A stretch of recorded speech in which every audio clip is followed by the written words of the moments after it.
नमस्कार दोस्तों, आप सभी का स्वागत है आपके अपने YouTube channel GK video answer पे। देखिए भाई, अब सामाजिक और आर्थिक मानदंड के लिए नए नियम बनाए गए हैं।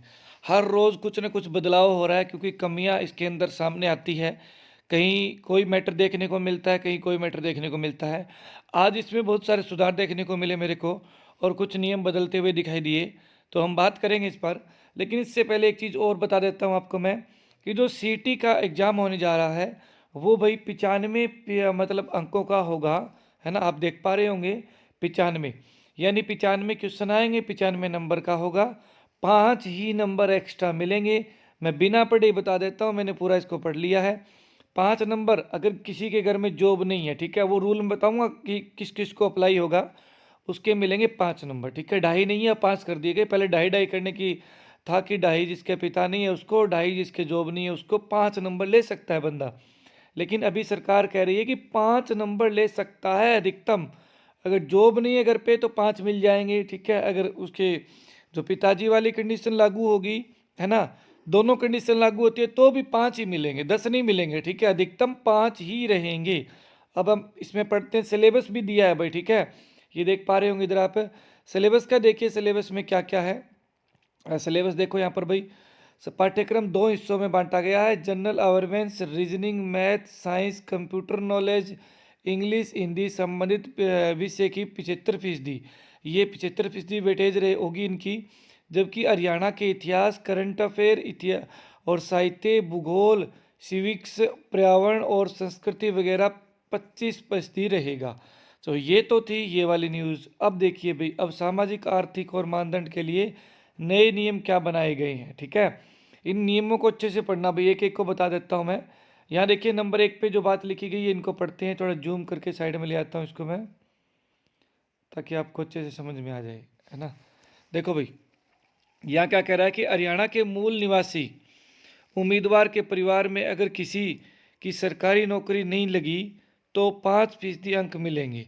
तो वो 5% अंक हरियाणा के उम्मीदवारों के लिए यही है केवल, ठीक है। पहले तो राजस्थान के जो अदर स्टेट के हैं वो इस बात को दिमाग से निकाल दें कि हमें नंबर नहीं मिलेंगे, नहीं मिलेंगे भाई आपको।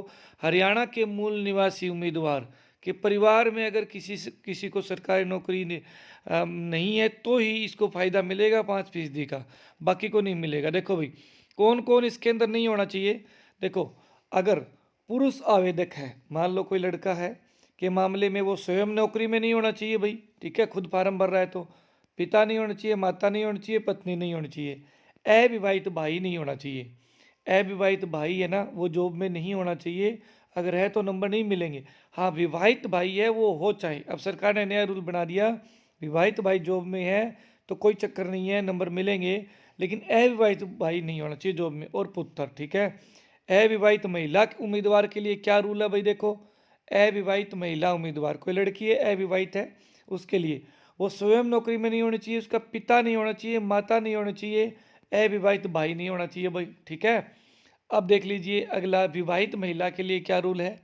विवाहित महिला के लिए रूल है अभी कि वो खुद खुद जॉब में नहीं होनी चाहिए, उसका पति नहीं होना चाहिए, उसका ससुर नहीं होना चाहिए, उसकी सास नहीं होनी चाहिए, अविवाहित जेठ, देवर और पुत्र भी नहीं होना चाहिए भाई, ठीक है। अविवाहित अगर जेठ और देवर है, पुत्र है, ये भी जॉब में नहीं होने चाहिए, ठीक है।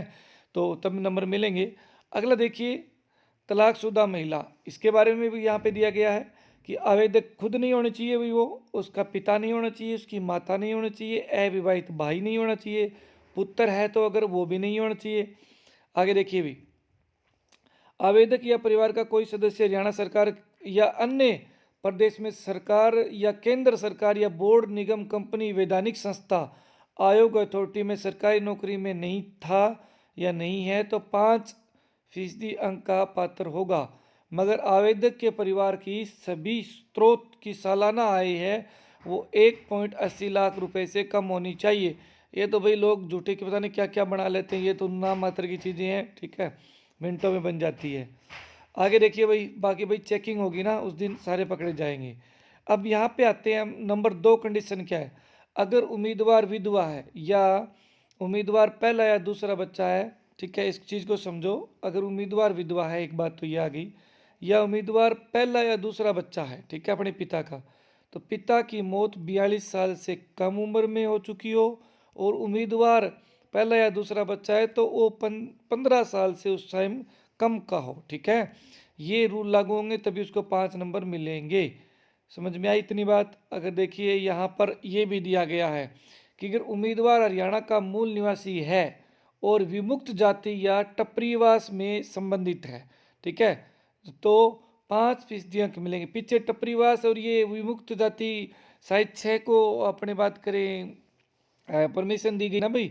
ठीक है, तो उनके लिए ये 5 नंबर रहेंगे। ठीक है, अब ये नहीं है कि आपको 5 नंबर यहाँ मिल रहे हैं, आप विमुक्त जाति से हो, 5 नंबर आपके मिल रहे हैं, घर पे जॉब नहीं है 10 हो गए, 5 आपके मान लो पिता नहीं 15, ऐसा नहीं होगा। केवल 5 ही, चाहे ये ले लो चाहे ये ले लो ये ले लो, एक ही बात है, 5 ही मिलेंगे ज़्यादा ज़्यादा। 95 का पेपर होने जा रहा है भाई। ठीक है, क्लियर इतनी चीज़ें। अब कुछ चीज़ें यहाँ दी गई है। ठीक है, ये एक्सपीरियंस वगैरह के हैं तो आप इनको पढ़ लेना। तो भाई जल्दी बात करें, सीटी का एग्जाम होगा, 95 क्वेश्चन आएंगे, है ना। ये आपको न्यूज़ देनी थी।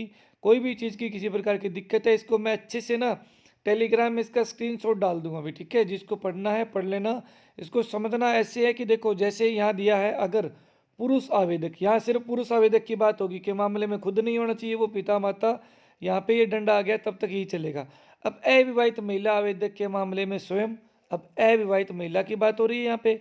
ठीक है, तो इस तरह से आप इस चीज़ को समझ सकते हो।